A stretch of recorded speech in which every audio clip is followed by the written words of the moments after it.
Hello my dear friends, लक्ष्य career foundation course 92 की online video class में आपका हार्दिक स्वागत है। डियर फ्रेंड्स, आज की इस वीडियो में आज के इस लेक्चर में हम पढ़ेंगे, अध्ययन करेंगे सिंप्लीफिकेशन से संबंधित सरलीकरण। सरलीकरण डियर फ्रेंड्स क्या होता है, इस पर किस प्रकार से क्वेश्चन किस कैटेगरी से पूछे जाते हैं और ये निश्चित रूप से आगामी परीक्षा में आता रहता है और पूछा जा सकता है। तो इसीलिए मैं आज की इस वीडियो में उपस्थित हूँ आपके लिए कि विभिन्न टाइप के इम्पॉर्टेंट क्वेश्चंस जो सिंप्लीफिकेशन पर आधारित हैं उनके सॉल्यूशन के साथ। लेकिन सिंप्लीफिकेशन में क्वेश्चन का सॉल्यूशन देने से पहले हम उसकी कुछ कंसेप्ट को क्लियर करेंगे, उसके बाद क्वेश्चन को सॉल्व करने का प्रयास करेंगे। तो डियर फ्रेंड्स, यदि वीडियो आपको पसंद आई तो प्लीज आप एक वीडियो को जरूर लाइक करना ना भूलें, और यदि आपको लगता हो कि ये आपके लिए काफ़ी ज़्यादा इम्पॉर्टेंट है, बेनिफिशियल है, आपके जीवन में ये आपके लिए सहायता प्रदान कर सकता है, आपका जीवन सफल हो सकता है, तो आप हमारे चैनल को निश्चित रूप से आप सब्सक्राइब कर लें। डियर फ्रेंड्स, सब्सक्राइब करने के बाद से क्या होगा कि ये आपके लिए बहुत ही ज़्यादा बेनिफिशियल होगा।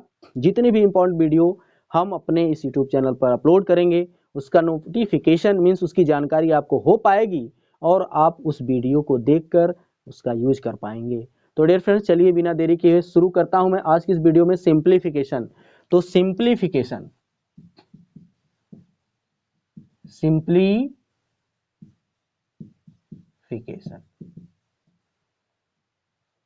डियर फ्रेंड्स, सिंप्लीफिकेशन सरलीकरण।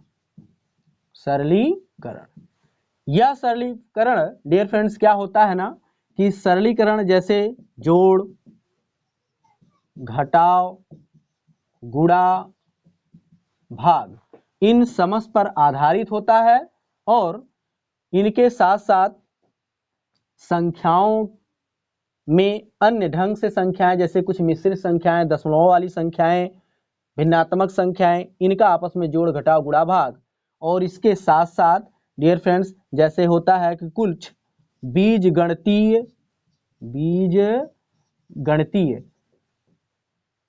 तथ्यों पर आधारित होता है,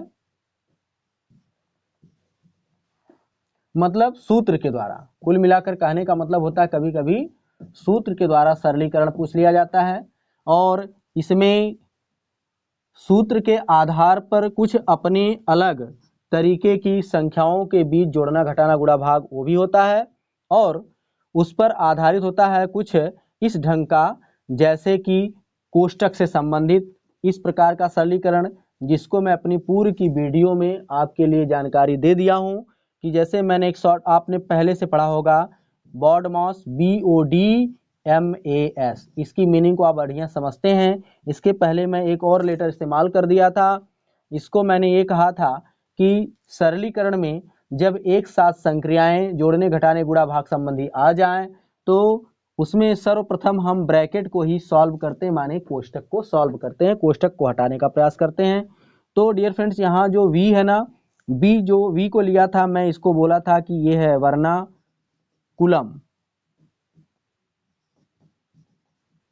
वर्नाकुलम।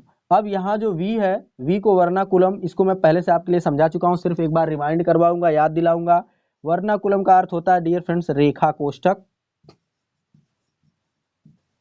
ध्यान दीजिएगा।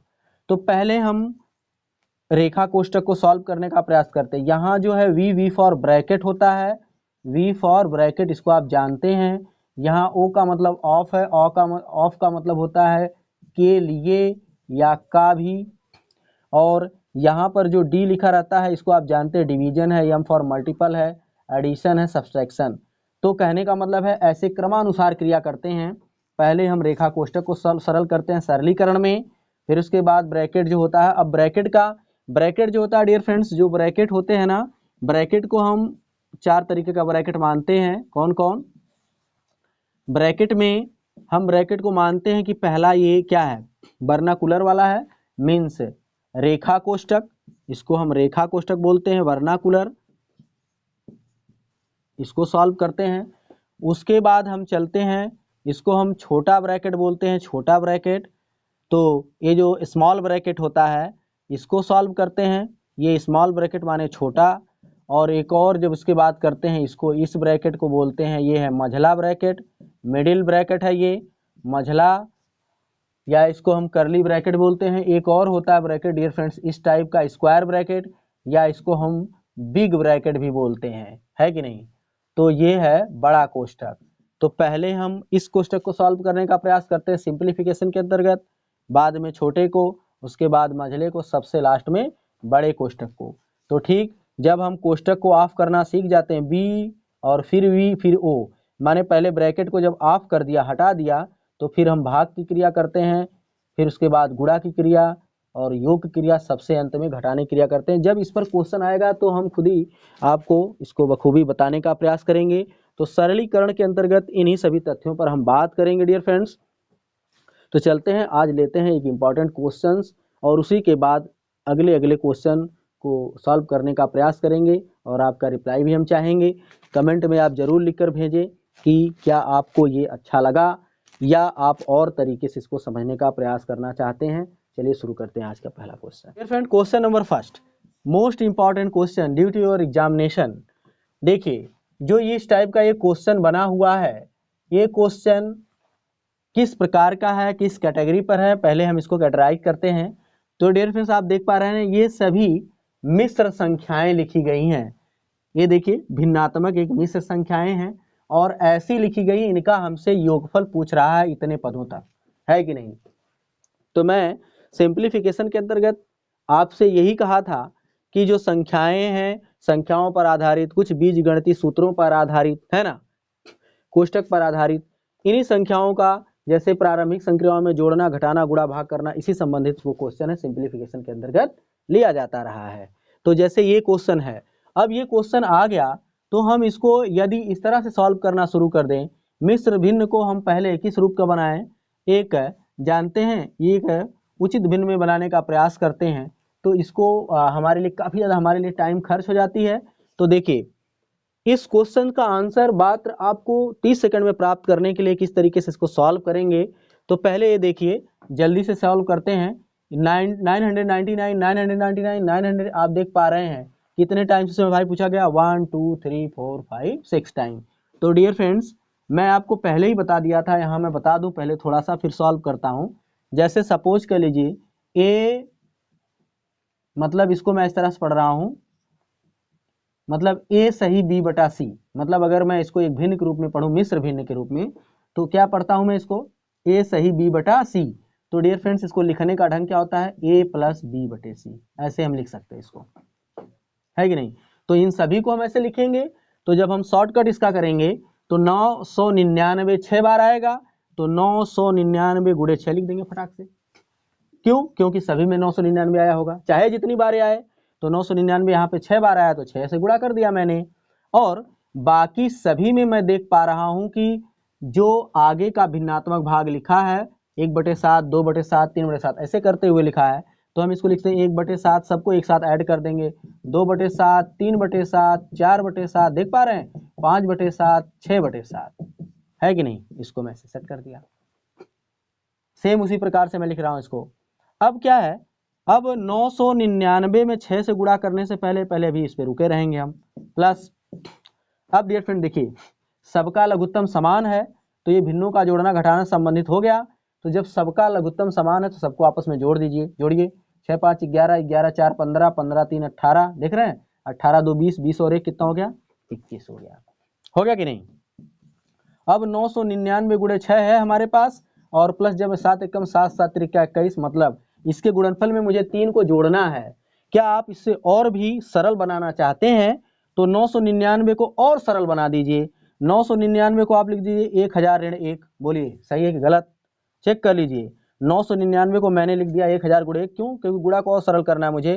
तो 999 को मैं 1000 ऋण 1 लिख दिया कि 1000 में से 1 घटाएंगे आप 999 आएगा। इसमें 6 का गुणा है प्लस 3 को जोड़ना है। ध्यान दीजिएगा 6 से गुणा करना इनमें बड़ा आसान है, इसीलिए मैंने इसको इस तरह से कर दिया। जो 6 से गुणा करेंगे तो सीधे हो जाएगा 6000, है कि नहीं, और 6 में 1 से गुणा करेंगे हो जाएगा 6, और प्लस हो जाएगा यहाँ लास्ट में प्लस करके, ये तो +3 है ही, +3 आया है। अब डियर फ्रेंड्स क्या है कि 6 में जब इसको जोड़ेंगे तो कितना हो जाएगा, 6000 में 6003 माइनस 6, आप सीधे घटाएंगे। अब देखिए जल्दी से आ गया सवाल, 13 में से जैसे जाएगा तो कितना आएगा 7, यहाँ 9 बच गया, यहाँ भी 9 बचा, यहाँ 5 बच गया। आपका रिजल्ट प्राप्त हो गया कि नहीं। अगर इसको इसमें जोड़ते हैं तो 6003 आना चाहिए, 7 6 13, 9 1 10, 9 1 10, 5 1 6, ये आपका आंसर हो गया मात्र 30 सेकंड में। तो आप यदि इस प्रकार से क्वेश्चन को सॉल्व करने का प्रयास करते हैं तो निश्चित रूप से आपका आंसर भी सही आएगा और ये जल्दी से लग भी जाएगा। तो चलते हैं नेक्स्ट इंपॉर्टेंट क्वेश्चन पर। Dear friend, question number 2, question number 2 जरा देखते हैं इसको। जो क्वेश्चन नंबर 2 है ना, ये पूछा 1 + 1 अपान x + 1, 1 + 1 अपान x + 2, इस प्रकार से ऐसे ये क्रम जारी है और पूछा गया कि तब इसका आंसर क्या आने वाला है कि नहीं। तो मैं बताया था आपसे कि सरलीकरण में कुछ बीजगणितीय तथ्य भी सम्मिलित होते हैं, जैसे बीजगणितीय है तो यहाँ पर देखने के लिए लग रहा है कि सब में 1 1 1 जा रहा है, तो मैं क्यों ना इसको एक भिन्नात्मक रूप में हल करके पहले देख लूं कि ये सचमुच में है क्या। वैसे सब कुछ कोष्ठक में लिखा गया है, इसका मतलब एक दूसरे में सबका गुणा है, मल्टीप्लाई है बीजगणितीय पदों का, बीजीय पदों का। तो इसको मैं अगर सॉल्व करने का प्रयास करता हूं तो मैं लिखूंगा कि x + 1 एक कम x + 1, हालांकि मैं इसको डायरेक्टली भी लगा सकता था, बट आपके लिए क्या है कि बेसिकली समझाना पड़ेगा। x + 1 एक कम x + 1, और ये +1 है ही, इसके बटे हो गया x + 1 इस कोष्ठक में। सेम ऐसे चलेगा x + 1, देख पा रहे हैं, x + 2 एक कम x + 2 + 1 बटे x + 2, देख पा रहे हैं, x + 3 एक कम x + 3 + 1 बटे x + 3, है कि नहीं। ध्यान से देखिएगा आप। फिर x + 1 x + 4 से गुणा करेंगे तो x + 4 एक कम +4 और +1 बटे x + 4, यही आ रहा है कि नहीं आ रहा है। अब यहाँ ध्यान दीजिए, x 1 + 1 कितना हो गया, x + 2 बटे x + 1, आया कि नहीं आया। इसको लिखेंगे x + 3 अपान x + 2, आ रहा है ना। इसको लिखेंगे 3 + 1 + 4 अपान x + 3। नेक्स्ट में लिखेंगे x + 4 और 1 5 अपान x + 4। अब आप देखिए सभी में गुणन है, तो जब गुणन होता है ना तो राशियां जो अंश हर में समान मिलती हैं वो कट जाती हैं। जैसे x + 2 x + 2 से कट जाएगा, x + 3 x + 3 से कट जाएगा, x + 4 x + 4 से कट जाएगा, और इसका जो आंसर है डियर फ्रेंड्स क्या मिलेगा आपको, x + 5 ऊपर वाला एक खंड मिला और नीचे मिला x + 1, ये आपका अभिष्ट आंसर है। जो आंसर आपका सही होगा चारों उत्तरों में वो आपका आंसर बन जाएगा। इस प्रकार से ऐसे क्वेश्चन का आंसर देते हैं। चलते हैं नेक्स्ट नंबर क्वेश्चन पर। डियर फ्रेंड्स, क्वेश्चन नंबर 3 देखिए, यह जो क्वेश्चन है कि भिन्नात्मक ये वाला पार्ट, लेकिन यह किस प्रकार की संख्याओं पर आधारित है, और हमसे पूछा गया कि ये जो क्रम है ना किस रूप का चल रहा है n के पदों में। तो ऐसे क्वेश्चंस को हम जब ध्यान से देखते हैं तो हमें लगता है कि ये कहाँ से आया, ये कहाँ से आया, ये कहाँ से आया, इसको हम पहचानते हैं। तो यदि ये 1/2 है तो 1/2 को मैं लिख सकता हूँ 1 - 1/2। बोलो सही गलत, चेक कर लीजिएगा। 1 में से अगर 1/2 हम घटा दें तो 1/2 ही नहीं आएगा ना। और यदि 1/6 की हम बात करें तो डियर फ्रेंड्स मैं लिखूंगा 1/2 - 1/3। आप चेक कर लीजिए, यही क्रम है इसका। मतलब क्या है कि 3 × 1 = 3 और 2 × 1 = 2, मतलब 3 में से 1 जाएगा 1 आएगा और 3 दूनी 6, इसका एलसीएम बन जाएगा। सेम इसी प्रकार से 1/12 को भी मैं लिख सकता हूं ना, कैसे, 1 देखिए 3 और -1/4, बताइए 12 आ जाएगा कि नहीं आ जाएगा। 1/20 को लिखूंगा मैं 1/4 -1/5। 1/30 को मैं क्या लिखूंगा 1/5 -1/6। यही सिलसिला, यही क्रम ऐसे जारी रहता है, जारी रहेगा। तो इस क्रम को अगर हम ध्यान से देखें तो हमको ये लग रहा है ना, ये क्रम यहाँ तक पहुँच गया है, मतलब कहाँ तक, 1/n और n+1 तक। तो इसको हम कैसे लिख सकते हैं, इसको हम यही लिख सकते हैं कि जो पहली संख्या है अगर वो n है, पहली संख्या ध्यान दीजिएगा, पहली संख्या अगर n है तो अगली संख्या n+1 है, मतलब अगली संख्या उससे एक ठे ज्यादा है। इसी प्रकार का क्रम चलने वाली है वो भिन्नात्मक रूप में 1/n+1 वाली है ना। तो यहाँ पर इस प्रकार का क्रम जब आप देखेंगे, इसको इससे सेट करेंगे, ये खत्म हो जाएगा। क्यों, क्योंकि -1/2 + 1/2 है कि नहीं। यहाँ इसको डियर फ्रेंड्स करेंगे, ये भी खत्म हो जाएगा। इसको इसके साथ सेट करेंगे, ये भी खत्म होने का मतलब एलिमिनेट हो जाएगा, हल हो जाएगा। क्यों, क्योंकि ये +1/2 है, ये -1/2 कट जाएगा नहीं कट जाएगा, ये 1/3 माइनस 1/3 प्लस, ये एक दूसरे के ऐसे साथ करते रहेंगे। तो ऐसे सिलसिला हम जारी रखेंगे इस इतने पदों तक, तो हमको यही ना प्राप्त होगा कि यहाँ शुरू में 1 बचेगा, है कि नहीं, और 1 बचेगा, और अंतिम में जो संख्या है वो कौन सी बचेगी, 1/n+1 वाली बचेगी, यही नहीं बचेगी।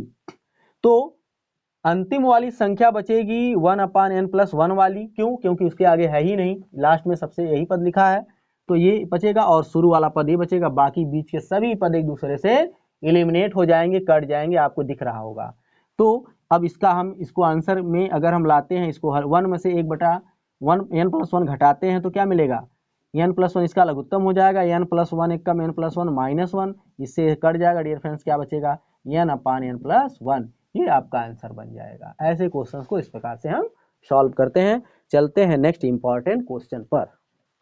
Dear friends, question number 4। Question number 4 के अंतर्गत जरा देखिए किस प्रकार से एक बीजगणितीय कंसेप्ट इसमें लिखी गई है।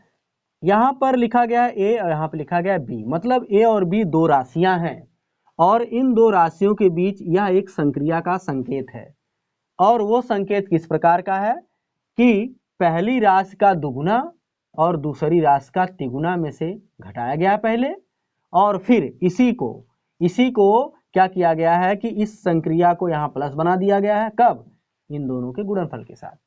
देख पा रहे हैं आप, तो ए और बी के बीच ये एक संक्रिया डियर फ्रेंड्स, और संक्रिया किस ढंग से चल रही है, संक्रिया इस ढंग की चल रही है, दो राशियों के बीच संक्रिया इस ढंग से चल रही है। तो हमसे इसका मान पूछा है, जैसे ए की जगह 3 हो गया और बी की जगह कौन आ गया, ए की जगह 3 हो गया, बी की जगह 5 हो गया, और यहाँ पर ए की जगह 5 हो गया और बी की जगह 3 हो गया, यही नहीं पूछा है। तो क्या है कि जैसे ये मतलब जो है इन पर ये संक्रिया लागू है, तो इन पर भी मैं भी यही संक्रिया लागू कर देता हूँ। तो जैसे यहाँ पर मैं लिखूंगा किसका, देख पा रहे हैं आप, पहली राशि का दुगुना, तो डियर फ्रेंड्स 3 इंटू कितना हो जाएगा, 3 इंटू 2, मतलब देखिए दुगुना है कि नहीं है, ए का दुगुना तो 3 का भी दुगुना, तो 3 का दुगुना हो गया, अब फिर माइनस में लगा दूंगा, फिर दूसरी राशि का 3 गुना, तो 5 है तो मैं लिख दूंगा 5 गुणे 3 गुना, है कि नहीं, प्लस दोनों का गुणनफल, तो मतलब 3 गुणे कितना हो गया 5, इधर का ये काम हो गया, प्लस अगले के लिए भी वही हाल होगी कि ए का कै गुना 2 गुना, तो मतलब 5 गुणे 2, फिर माइनस दूसरी राशि का 3 गुना, दूसरी राशि में 3 है तो 3 का 3 गुना, और फिर ये प्लस करके ए बी है, माने 5 गुणे 3 लिख दूंगा मैं, है कि नहीं। देख लीजिए जैसी संक्रिया है ए और बी में, वैसी 5 और 3 के लिए, 3 और 5 के लिए भी लागू होगी। फिर चेक करिए, 3 दूनी 6, 5 तिहाई 15, 3 पचे 15, है कि नहीं, प्लस लगाइए, 5 दूनी 10, 3 त्रिका 9 और 5 तिहाई कितना होगा 15, ऐसे हो गया। अब क्या है, इसको इससे हम कट कर देंगे, या तो हम पहले 15 में 6 को जोड़ देंगे, क्यों, क्योंकि सरलीकरण कभी कभी गलत हो जाता है, तो पहले योग करते हैं बाद में अंतर करते हैं, तो 16 5 कितना हो गया 21, 21 माइनस 15, ऐसे, तब भी वो 6 ही आएगा, लेकिन कभी कभार गलत हो जाता है, तब हम इसको क्या करते हैं, सिंप्लीफिकेशन में पहले योग करते हैं बाद में अंतर करते हैं। तो अब 10 और 15 कितना हो गया 25, 25 में से 9 घटाना है आपको, तो 21 में से जब 15 जाएगा तो 6 आएगा डियर फ्रेंड्स, और 25 में से जब 9 जाएगा तो कितना आएगा, 9 6 15 16 आएगा, और 16 6 कितना होगा 22, ये आपका आंसर होगा इसका। तो इस प्रकार से इस संक्रिया पर आधारित इनके लिए जो यहाँ पर ये मार्क है, इस मार्क की जगह कितना आने वाला है 22, ये आपका आंसर माना जाएगा, है ना। चलते हैं नेक्स्ट इंपॉर्टेंट क्वेश्चन पर। क्वेश्चन नंबर 5 डियर फ्रेंड्स, सरलीकरण सिंप्लीफिकेशन का देखिए क्वेश्चन नंबर 5, यह दिया है 3 अनुपात, तीनों अनुपात किसी भी दशा में एक दूसरे के क्या है बराबर हैं, तो हमसे पूछा है ना कि इसमें आने वाले अंश ए बी सी तीनों का योगफल और बटे इसमें सी वाली संख्या का मान क्या आएगा, है ना। तो ऐसे सवाल को क्या करते हैं हम, जल्दी से आंसर देने के लिए मैं ये आपको कहूँगा कि ए के नीचे जो लिखा है वही ए का मान हो जाएगा, तो मतलब ए के नीचे जो लिखा वो 3 हो गया ए का मान, और बी के जो नीचे लिखा वो बी का मान हो जाएगा, माने बी बराबर 4 हो जाएगा, प्लस 4 कर देंगे। सी के जो नीचे लिखा है वो सी का मान हो जाएगा, तो मतलब 7 हो जाएगा, और नीचे जो सी लिखा वही उसका भी मान 7 है। तो इस प्रकार से आप लिखेंगे क्या हो जाएगा 7, देखिए 4 3 7 7 7 14, 14/7 बराबर कितना आएगा? इसका आंसर 2 आएगा। अच्छा, इसकी कंसेप्ट को क्लियर करते हैं, कैसे ये चलता है। तो dear friends, A/3 equal to B/4 equal to C/7 ये लिखा है ना। ये तीनों अनुपात किसी भी दशा में एक दूसरे के क्या है? बराबर हैं।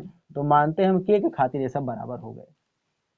ठीक, माना वो संख्या K है जिसकी वजह से तीनों अनुपात आपस में बराबर हैं। तो जब मैं यहाँ से A का मान लिखूंगा ना, तो 3 से मुझे K में गुणा करना पड़ेगा, तो हो जाएगा 3K। ध्यान दीजिएगा, यहाँ पर जब मुझे A का मान मालूम करना होगा तो मैं लिखूंगा A बराबर 3K। वैसे B के मान के लिए भी हो जाएगा, B बराबर हो जाएगा 4K, है कि नहीं। और डियर फ्रेंड्स, जब हम C के लिए लिखेंगे तो हो जाएगा C बराबर 7K, होगा कि नहीं। बस तब इसमें आप रखिए, अभी पता चल जाएगा आपको। तो A का मान क्या है? 3K, इसलिए A धन B धन C और बटे C बराबर क्या हो जाएगा? A का मान 3K और B का मान 4K और C का मान 7K और बटे कितना आ जाएगा? नीचे 7K, यही ना आएगा। अब जोड़िए, 4 3 7 7 4, देख पा रहे हैं? नहीं, 4 3 7 7 7 14K आया कि नहीं आया? और बटे 7K आया कि नहीं? K से K कट गया, 7 एकम 7 7 दूनी 14, लास्ट में आंसर 2 ही आया कि नहीं आया? तो यही तो मैं आपको डायरेक्टली बताया था ऐसे करके, है ना। तो इसलिए इसका आंसर 2 आएगा। इसका आंसर कितना आएगा? 2 आएगा। यहाँ पर C के स्थान पर B भी बोल सकता है, B के स्थान पर A भी बोल सकता है, या इसका दुगुना भी कर सकता है। तो कुल मिलाकर कंसेप्ट यही है। इसी प्रकार से हम सवाल को सॉल्व करेंगे। चलते हैं नेक्स्ट इंपॉर्टेंट क्वेश्चन पर। क्वेश्चन नंबर 6 के अंतर्गत देखिए किस प्रकार का क्वेश्चन है। यह भी बीजीय पदों का एक अनुपात ही है, x अपान इतना, y अपान इतना, z अपान इतना, सब k के बराबर हैं। तो पूछा गया कि तब k की वैल्यू क्या है, k कितना हो सकता है। तो वैसे भी हम ये कह सकते हैं भाई k ऐसी संख्या है जो सबके लिए बराबर का मान देती है। तो पहले मैं यदि लिख लूँ x upon 3x minus Y minus z, ये किसके बराबर? ये भी k के बराबर होगा, है कि नहीं। और ये वाला पार्ट तो हम इसके हिसाब से कह सकते हैं कि इसका मतलब 3x minus Y minus Z बराबर कितना हो सकता है? x बटे k हो सकता है। भाई k को मैं यहाँ ला दूं, ध्यान दीजिएगा, तो x बटे k तो बराबर क्या हो जाएगा? 3x minus Y minus Z ही ना होगा। वैसे ही इसी प्रकार अगर हम लिखते हैं, इसी प्रकार हम लिखें इस दूसरे को भी, इस तीसरे को भी, तो दूसरा वाला क्या हो जाएगा? 3y minus z minus x बराबर कितना आएगा? y अपान के आएगा। और जब तीसरे वाले को मैं लिखूंगा तो 3 minus z minus x minus y बराबर ये जेड अपान के आएगा। ये 1, ये 2, ये 3, अगर ये तीनों आपस में रिलेशन है, तीनों को हम आपस में जोड़ दें तो जोड़ने पे हमें क्या मिल जाएगा? ध्यान दीजिए क्या मिलेगा? तो 3x 3y 3z, है कि नहीं। तो 3x plus 3y plus 3z ये होगा। देखिए एक x यहाँ है, एक x यहाँ है, तो एक x कितना हो गया? 2x, y और y क्या? y माइनस 2y, z और z कितना? z minus 2z। इस पक्ष में डियर फ्रेंड्स क्या होगा? सबका लघुत्तम k हो जाएगा। क्यों? क्योंकि इसके भी नीचे k, इसके भी नीचे इसके, तो यहाँ क्या आएगा? x plus y plus z, यही आने वाला है। अब इन सबको जब हल करेंगे, इसमें इसका घटाएंगे, इसको इसमें घटाएंगे, इसको इसमें घटाएंगे, तो हमको क्या मिलेगा? 3x में से 2x जाएगा तो x ही मिलेगा ना, और 3y में से 2y जाएगा तो y ही मिलेगा, 3z में से 2z जाएगा तो प्लस z ही बचेगा। और इस पक्ष में क्या है? x plus y plus z equal to k ही है ना। तो यदि मैं k का मान लेना चाहूँ तो मुझे नहीं मिलेगा कि k बराबर क्या हो जाएगा? x plus y plus z, और नीचे पक्ष में भी एक्स वाई प्लस जेड आ जाएगा, तो सब कट करके कितना आ जाएगा? 1। तो इसलिए डियर फ्रेंड्स यहाँ पर k का मान कितना आएगा? k का मान 1 हो जाएगा। जल्दी से सवाल को हम लगा लेंगे, है ना। तो k का मान 1 के लिए ये सभी आपस में क्या होंगे? बराबर होंगे। ऐसे देते इस क्वेश्चन का आंसर। चलते हैं नेक्स्ट इंपॉर्टेंट क्वेश्चन पर। Dear friend question number 7, question number 7 के अंतर्गत आप देख पा रहे हैं, लिखा है कि यदि X square plus 1 upon X square equal to A तथा बी, देख पा रहे हैं बी किसके इक्वल है? X minus 1 upon x equal to b हो, तो इसकी वैल्यू लाना है। तो मैं बताया था ना आपसे, कभी कभी क्या होता है कि बीज गणितीय सूत्रों पर आधारित भी क्वेश्चन प्रायः पूछे जाते हैं। तो यदि हमें इस सूत्र की मीनिंग पता हो, इस फॉर्मूले की मीनिंग पता हो, तो हम इसका आंसर बड़े आसानी से दे सकते हैं।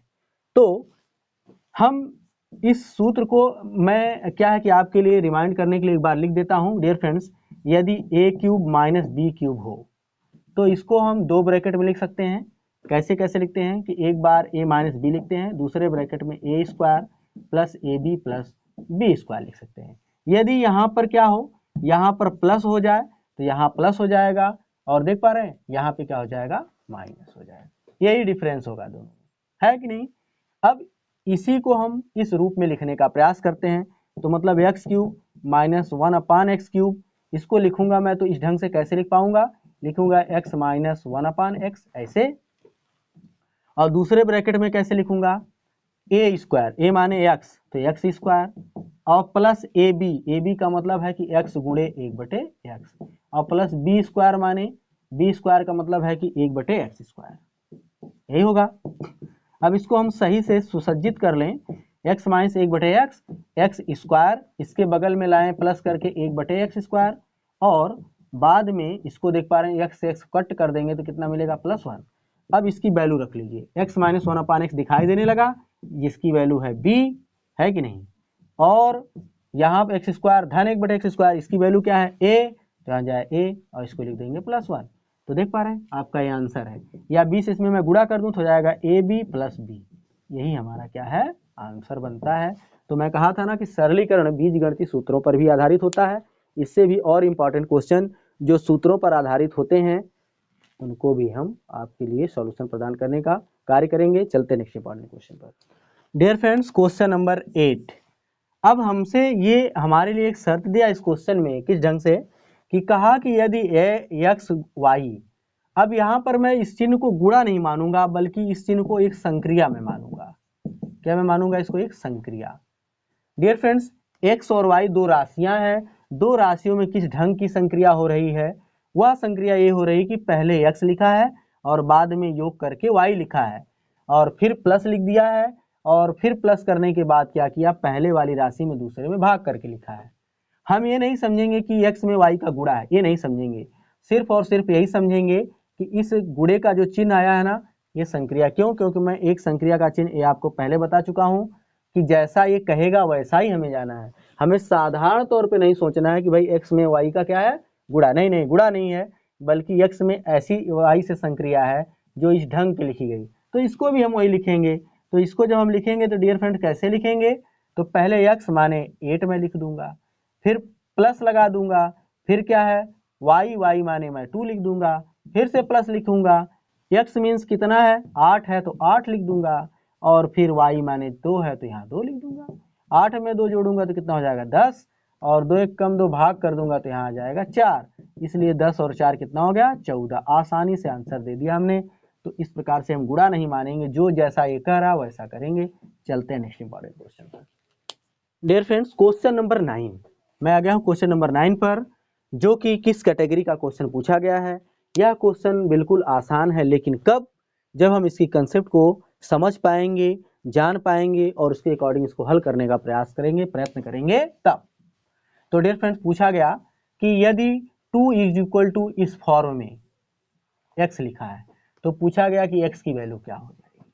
तो इस सवाल को हम सॉल्व करने के लिए क्या करते हैं कि इसका जो निचला पार्ट है, मीन्स ये वाला हिस्सा, यहीं से इसको सॉल्व करने का प्रयास करते हैं। ऊपर से सॉल्व करेंगे तो रॉन्ग हो जाता है, मतलब हमें ज़्यादा सस्पिशन हो जाता है, कठिनाई होने लगती है। तो डियर फ्रेंड्स, मैं पहले 1 के बटे ऐसे लिख देता हूँ, 1 प्लस लिख देता हूँ ऐसे 1। तो ध्यान दीजिएगा, ये लिखा है 3 + 1/4, तो 4 तिहाई 12, 12 और 1 कितना हो जाएगा, 13, 13 बटे कितना हो जाएगा, 4, है ना। अब इसको फिर से कैसे लिखेंगे, इसको अगेन लिखेंगे, अगेन इस प्रकार का लिखेंगे कि 1 के बटे कितना लिखा हुआ, ध्यान दीजिएगा, 1 के बटे 13/4, तो इसको हम लिख देंगे 4/13। मैं पहले ही बताया था, यदि दो भिन्न इस प्रकार से आपस में भाग करती हैं तो इनके सरलीकरण में कैसे लिखते हैं, ये पहली वाली भिन्न जैसी की तैसी रहती है, परंतु ये वाला जो चिन्ह है सीधे गुणे में बदल के निचली वाली भिन्न का जो हर है अंश बन जाता है, और उसका अंश क्या होता है, हर। तो सेम इसी प्रकार से 1/1 को 1/1 लिख सकते हैं, 1 को 1/1, 13/4, तो 4 ऊपर जाएगा, 4 बटे कितना हो जाएगा, 13 हो जाएगा। अब इसको फिर से अगेन लिखेंगे, कैसे, अब फिर लिखेंगे 3, 13 कम 13, और 13 और 4 कितना हो जाएगा, 17, है कि नहीं। और ऊपर तो 1 है ही, 17 बटे कितना हो गया है 13। ध्यान दीजिएगा 13 कम 13, 13 4 17, 17 बटे कितना हो गया 13।